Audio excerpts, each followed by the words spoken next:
2026-27ರ budget ಸಿದ್ಧತೆಗಾಗಿ ಸಭೆಯನ್ನ ಕರೆದಿದ್ದಾರೆ Siddaramaiah. February 2ರಿಂದ ಇಲಾಖಾವಾರು ಸಭೆಯನ್ನ ನಡೆಸುತ್ತಾರೆ ಸಿಎಂ. ಪ್ರತಿದಿನ 10ರಿಂದ 12 ಇಲಾಖಾ ಅಧಿಕಾರಿಗಳ ಜೊತೆ ಚರ್ಚೆಯನ್ನ ಮಾಡ್ತಾರೆ.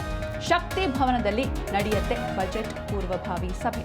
2026-27ರ ಬಜೆಟ್ ಸಿದ್ಧತೆಗಾಗಿ ಸಭೆಯನ್ನ ಕರೆದಿದ್ದಾರೆ ಸಿದ್ದರಾಮಯ್ಯ. ಫೆಬ್ರವರಿ 2ರಿಂದ ಇಲಾಖಾವಾರು ಸಭೆಯನ್ನ ನಡೆಸುತ್ತಾರೆ ಸಿಎಂ. ಪ್ರತಿದಿನ 10ರಿಂದ 12 ಇಲಾಖಾ ಅಧಿಕಾರಿಗಳ ಜೊತೆ ಚರ್ಚೆಯನ್ನ ಮಾಡ್ತಾರೆ.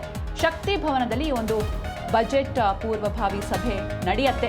ಒಟ್ಟು 5 ದಿನಗಳ ಕಾಲ ಈ ಒಂದು ಬಜೆಟ್ ಮೀಟಿಂಗ್ ನಡೆಯುತ್ತೆ. ಅಗತ್ಯ ಮಾಹಿತಿ ಹಾಗೂ ದಾಖಲೆ ಸಮೇತ ಯಾರೆಲ್ಲ ಬರ್ತಾರೆ ಅಧಿಕಾರಿಗಳು, ಅವರು ಈ ಒಂದು ಮೀಟಿಂಗ್ನ ಅಟೆಂಡ್ ಮಾಡೋದಕ್ಕೆ ಬರಬೇಕಾದ್ರೆ ಅಗತ್ಯ ಮಾಹಿತಿ ಹಾಗೂ ದಾಖಲೆ ಸಮೇತ ಹಾಜರಾಗಬೇಕು ಅಂತ ಸಿಎಂ ಅವರಿಗೆ ಸೂಚನೆಯನ್ನು ಕೂಡ ನೀಡಿದ್ದಾರೆ. ಪ್ರತಿದಿನ 10ರಿಂದ 12 ಇಲಾಖಾ ಅಧಿಕಾರಿಗಳ ಜೊತೆ ಚರ್ಚೆಯನ್ನ ಮಾಡ್ತಾರೆ.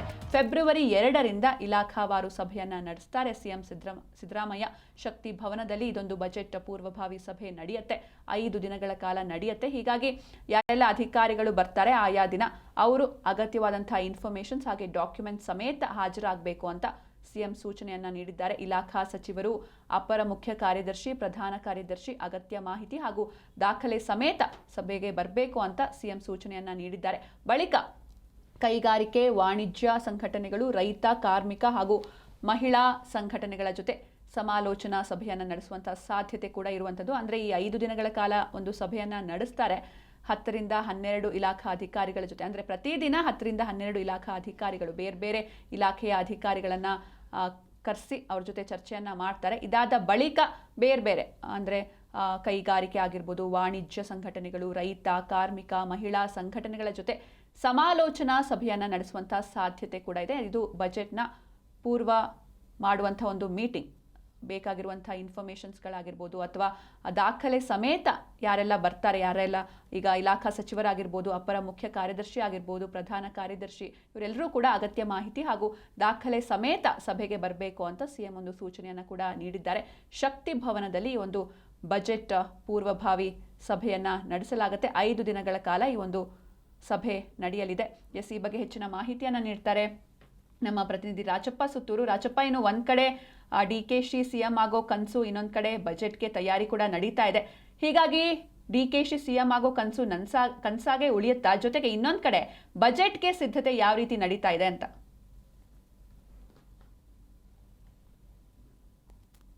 ಸಭೆಯನ್ನ ಮುಖ್ಯಮಂತ್ರಿಗಳು 2ನೇ ತಾರೀಕಿಂದ ಆರಂಭಿಸ್ತಾರೆ. ಈಗಾಗಲೇ ತಡವಾಗಿದೆ ಈ ಒಂದು ಸಭೆಯನ್ನ ಆರಂಭಿಸಿ ಮತ್ತು ತಯಾರಿಯನ್ನು ನಡೆಸಿಕೊಳ್ಳಿಕ್ಕೋಸ್ಕರ. ಫೆಬ್ರವರಿ 1ರಿಂದ ನಿನ್ನೆ ಕೇಂದ್ರದಲ್ಲಿ, ವಿಶೇಷವಾಗಿ ಲೋಕಸಭೆಯಲ್ಲಿ ಜಂಟಿ ಅಧಿವೇಶನ ಉದ್ದೇಶಿಸಿ ರಾಷ್ಟ್ರಪತಿಗಳು ಭಾಷಣ ಮಾಡಿದ್ದಾರೆ. ನಾಳಿದ್ದು 1ನೇ ತಾರೀಕು ಫೆಬ್ರವರಿ 1ಕ್ಕೆ ಕೇಂದ್ರ ಬಜೆಟ್ ಮಂಡನೆ ಮಾಡಲಾಗ್ತಾ ಇದೆ. ಕೇಂದ್ರ ಬಜೆಟ್ ಮಂಡನೆ ಆದ ನಂತರ ರಾಜ್ಯ ಬಜೆಟ್ ಗಳನ್ನ ಮಂಡನೆ ಮಾಡಬೇಕು ಮತ್ತು ಕೇಂದ್ರದಲ್ಲಿ ಯಾವೆಲ್ಲ ಯೋಜನೆಗಳನ್ನ ರಾಜ್ಯ ಸರ್ಕಾರಕ್ಕೆ ನೀಡಿದ್ದಾರೆ ಅಂತ ಅನ್ನೋದನ್ನ ನೋಡಿಕೊಂಡು ಅನುದಾನ ಹಂಚಿಕೆ ಬಗ್ಗೆ ಹೊಂದಾಣಿಕೆಯನ್ನು ಮಾಡಿಕೊಂಡು ರಾಜ್ಯ ಸರ್ಕಾರ ಬಜೆಟ್ ಮಂಡನೆ ಮಾಡಲಿಕ್ಕೆ ತೀರ್ಮಾನ ಕೈಗೊಂಡಿತು. ಹಾಗಾಗಿ ಈ ಬಾರಿ ಇಬ್ಬರ ಅಧಿಕಾರ ಕಿತ್ತಾಟದ ಗುದ್ದಾಟನೂ ಸಹ ಬಜೆಟ್ ಮಂಡನೆ ದಿನಾಂಕ ಮುಂದೂಡ್ಲಿಕ್ಕೆ ಕಾರಣವಾಗಿದೆ. ಹೀಗಾಗಿ ಮಾರ್ಚ್ 6ರಂದು ಬಜೆಟ್ ಅನ್ನು ಮಂಡನೆ ಮಾಡಬೇಕು ಅಂತ ನಾವು ತೀರ್ಮಾನವನ್ನ ಸಿದ್ದರಾಮಯ್ಯ ಕೈಗೊಂಡಿದ್ದಾರೆ. ಆದ್ರೆ ಆ ಸಂದರ್ಭದಲ್ಲಿ ವೇಳೆಗೆ ಇವತ್ತು ತಯಾರಿ ನಡೆಸಲಿಕ್ಕೆ ಸಾಧ್ಯ ಆಗುತ್ತಾ ಅಂತ ಅನ್ನೋದು ಇನ್ನೂ ಸಹ ಡೌಟ್ ಇದೆ. ಈಗಾಗಲೇ 2ನೇ ತಾರೀಕು ಕಳೆದ ವಾರ ಜನವರಿ ಸಂಕ್ರಾಂತಿ ಬಳಿಕ ಬಜೆಟ್ ತಯಾರಿ ಆರಂಭವಾಗಬೇಕಾಗಿತ್ತು, ಇನ್ನೂ ಸಹ ಆರಂಭವಾಗಿಲ್ಲ. ಹೀಗಾಗಿ ಫೆಬ್ರವರಿ 2ರಿಂದ ಬಜೆಟ್ ಪೂರ್ವಭಾವಿ ಸಭೆಯನ್ನ ಎಲ್ಲ ಇಲಾಖೆವಾರು ಸಭೆಗಳನ್ನ ಕರೆಯಲಿಕ್ಕೆ ಮುಖ್ಯಮಂತ್ರಿಗಳು ತೀರ್ಮಾನ ಕೈಗೊಂಡು ಇಲಾಖೆಗಳಿಗೆ ಸೂಚನೆಯನ್ನ ರವಾನೆ ಮಾಡಿದ್ದಾರೆ. ಫೆಬ್ರವರಿ 2ರಿಂದ ಒಂದೊಂದು ದಿನ 8ರಿಂದ 10 ಇಲಾಖೆಗಳ ಬಗ್ಗೆ ಪ್ರಗತಿಯ ಪರಿಶೀಲನೆ ಮಾಡುವಂಥದ್ದು ಮತ್ತು ಆಯಾ ಇಲಾಖೆಗಳ ಆಯವ್ಯಯ ಎಷ್ಟು ಆ ಒಂದು ಇಲಾಖೆಗೆ ಅನುದಾನವನ್ನು ಕೊಡಬೇಕಾಗುತ್ತೆ, ಎಷ್ಟು ಇಲಾಖೆಯಲ್ಲಿ ಯೋಜನೆಗಳನ್ನು ಮಾಡಲಾಗಿದೆ, ಕಳೆದ ಬಾರಿ ಎಷ್ಟು ಯೋಜನೆಗಳನ್ನ ನೀಡಲಾಗಿತ್ತು ಮತ್ತು ಹೆಚ್ಚುವರಿಯಾಗಿ ಎಷ್ಟನ್ನ ಖರ್ಚು ಮಾಡಿದ್ದಾರೆ ಮತ್ತು ಎಷ್ಟು ಅನುದಾನವನ್ನ ಖರ್ಚು ಮಾಡಿಲ್ಲ, ಎಷ್ಟು ಬಾಕಿ ಎಷ್ಟು ಉಳಿದಿದೆ ಮತ್ತು ಹೆಚ್ಚುವರಿಯಾಗಿ ಅಗತ್ಯ ಇರುವಂತಹ ಕಾಮಗಾರಿಗಳಿಗೆ ಎಷ್ಟು, ಈ ರೀತಿಯಾಗಿ ಇಲಾಖೆಯವರು ಮಾಹಿತಿಯನ್ನ ಮುಖ್ಯಮಂತ್ರಿಗಳು ಸಂಗ್ರಹ ಮಾಡ್ತಾರೆ. ಇಲಾಖೆ ಪ್ರಧಾನ ಕಾರ್ಯದರ್ಶಿಗಳು, ಇಲಾಖೆ ಸಚಿವರುಗಳು ಮತ್ತು ಪ್ರಧಾನ ಕಾರ್ಯದರ್ಶಿಗಳು, ಅಪರ ಮುಖ್ಯ ಕಾರ್ಯದರ್ಶಿಗಳು, ಮುಖ್ಯ ಕಾರ್ಯದರ್ಶಿಗಳು ಎಲ್ಲರೂ ಸಹ ಈ ಒಂದು ಬಜೆಟ್ ತಯಾರಿ ಸಭೆಯಲ್ಲಿ ಭಾಗವಹಿಸಿ ಮುಖ್ಯಮಂತ್ರಿಗಳಿಗೆ ಮಾಹಿತಿಯನ್ನ ನೀಡುತ್ತಾರೆ.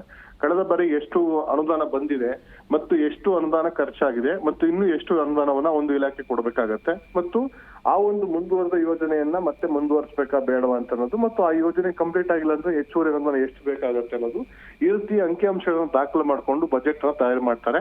ಹೀಗಾಗಿ ಇದಾದ ನಂತರ ಏನು 5 ದಿನಗಳ ಕಾಲ ಮುಖ್ಯಮಂತ್ರಿಗಳು ಈ ಒಂದು ಬಜೆಟ್ ತಯಾರಿಗೆ ಸಿದ್ಧತೆಯನ್ನ ಸಭೆಯನ್ನ ಕರೆದಿದ್ದಾರೆ. ಅದಾದ ನಂತರ ವಾಣಿಜ್ಯ ಸಂಘಟನೆಗಳಿರ್ಬೋದು, ಕೈಗಾರಿಕೆಗಳ ಸಂಘಟನೆಗಳಿರ್ಬೋದು, ಕಾರ್ಮಿಕ ಸಂಘಟನೆಗಳಿರ್ಬೋದು, ಮಹಿಳಾ ಸಂಘಟನೆಗಳು, ದಲಿತ ಸಂಘಟನೆಗಳು ಮತ್ತು ಇದೇ ರೀತಿ ಬೇರೆ ಬೇರೆ ಸಂಘಟನೆಗಳ ಜೊತೆನೂ ಸಹ ಮುಖ್ಯಮಂತ್ರಿಗಳು ಸಭೆಯನ್ನ ಕರೆದು ಅವರ ಅಭಿಪ್ರಾಯವನ್ನು ಪಡೆದು ಅವರ ಯಾವೆಲ್ಲ ಅವ್ರ ಡಿಮ್ಯಾಂಡ್ ಇದೆ, ಯಾವೆಲ್ಲ ಬೇಡಿಕೆಗಳನ್ನ ಕೊಡಬೇಕು ಅಂತ ಬಗ್ಗೆನೂ ಸಹ ಮುಖ್ಯಮಂತ್ರಿಗಳು ಸಮಾಲೋಚನಾ ಸಭೆ ನಡೆಸಿ ಅಭಿಪ್ರಾಯ ಸಂಗ್ರಹ ಮಾಡ್ಕೊಂಡು ಯೋಜನೆ ರೂಪಿಸುವಂತ ಸಾಧ್ಯತೆ ಇದೆ.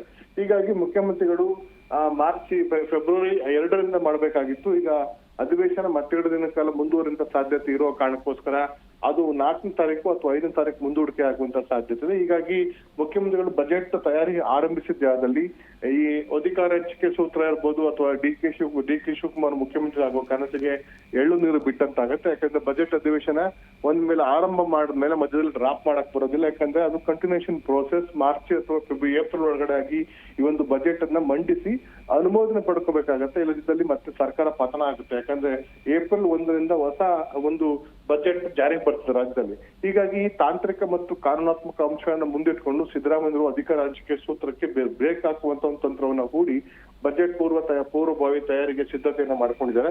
ಹಾಗಾಗಿ ಈಗ ಈ ಎಲ್ಲ ಬಜೆಟ್ ಮುಗಿದ ನಂತರ ಏನಿದ್ರು ಡಿ ಕೆ ಶಿವಕುಮಾರ್ ಅಧಿಕಾರ ಹಂಚಿಕೆ ಸೂತ್ರ ಮತ್ತು ಸಿದ್ದರಾಮಯ್ಯರ ರಾಜಕೀಯ ಭವಿಷ್ಯ ಮುಂದೆ ನಿರ್ಧಾರ ಆಗುತ್ತೆ. ಅಲ್ಲಿವರೆಗೆ ಈ ಸದ್ಯ ಜಂಜಾಟಗಳಿಗೆ ಒಂದಷ್ಟು ಮುಕ್ತಿ ದಿನಾಂಕವನ್ನ ಮುಂದೂಡ್ಕೊಂಡು ಸಾಧ್ಯತೆ ಹೆಚ್ಚಿದೆ. Sinchana. Okay, thank you Rachappa Suttur ನಿಮ್ಮೆಲ್ಲ ಡೀಟೇಲ್ಸ್ಗಾಗಿ.